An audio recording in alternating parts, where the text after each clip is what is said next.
शिवरात्रि के दिन रात्रि को चढ़ाया गया गेहूं का दाना अगर जिसके यहाँ 30-30 साल तक भी औलाद ना हो उसके घर में भी भगवान बच्चा दे देता है। वंश की वृद्धि नहीं है।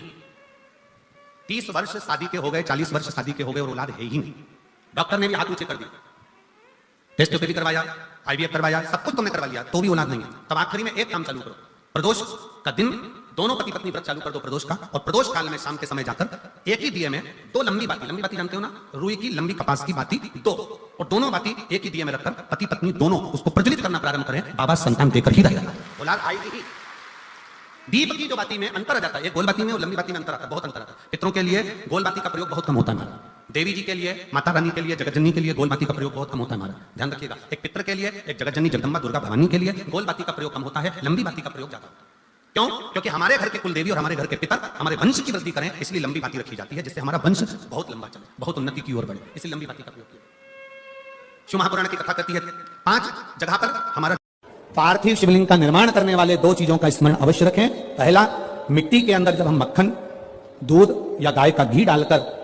शिवलिंग का निर्माण करते हैं, जिसके घर में वंश नहीं बढ़ता, 20 साल, 25 साल, 15 साल, 12 साल हो गए हों और जिसके घर में बच्चा ना हुआ हो, हम उनसे भी निवेदन करेंगे कि प्रत्येक प्रदोष, प्रत्येक शिवरात्रि, हर महीने प्रदोष आती है, हर महीने शिवरात्रि आती है, प्रत्येक शिवरात्रि, प्रत्येक प्रदोष को आप मिट्टी के अंदर मक्खन या गाय का दूध या गाय का घी, देसी गाय का मिलाकर शिवलिंग बनाकर उसकी पूजन करना प्रारंभ करें। 1 साल पूरा नहीं होगा, भले 20 साल हो गए होंगे और आपका गर्भ जरूर फेरेगा, ये निश्चित।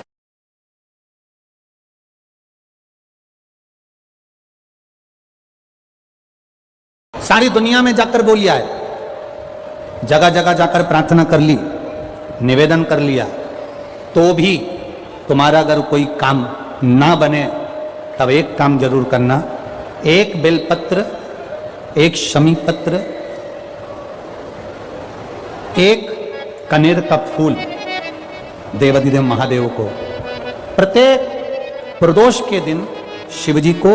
जल चढ़ाकर समर्पित करना प्रारंभ कर दो। 2 या 3 प्रदोष निकलेगी, मेरा देवाधिदेव महादेव तुम्हारी झोली खुशी हो। 26 प्रदोष में से कोई भी प्रदोष का दिन हो और प्रदोष काल में आप अपने घर से जल और एक हाथ में घी का भरा हुआ दीप लेकर जिस दिन शंकर के मंदिर में जाते हो, शंकर को जल चढ़ाकर हाथ का स्पर्श जलाधारी पर कर कर शिव मंदिर में दीप प्रज्वलित कर देते हो, 26 प्रदोष का पुण्य फल उसी क्षण प्राप्त होगा। टेस्ट भी करवा लिया, सब कुछ करा लिया, तो एक बार भगवान शंकर पर विश्वास कर कर सफेद आंकड़े की जड़, सफेद आंकड़े की जड़, और ध्यान देना वो जड़ किसी दूसरे से नहीं मंगवाना है। कई लोग ऐसे होते हैं कि तुम लाकर दे देना तो हम बांध लेंगे। हो, जिस नारी को संतान चाहिए वो अपने पति के साथ जाए और सफेद आंकड़े की जड़ को लेकर आए। रजस्वला धर्म के 7वें दिन उस जड़ को शंकर जी के मंदिर में लेकर जाए, तुमरुका जी का नाम लेकर 21 बार घुमाए और फिर आखिरी में अपना नाम और गोत्र बोले, पति का नाम बोले, झोली पसार कर बाबा से विनती कर कर कि मेरे घर में भी संतान हो, ऐसी प्रार्थना कर कर उस जड़ को लाल धागे में मंदिर के अंदर ही कमर में उसको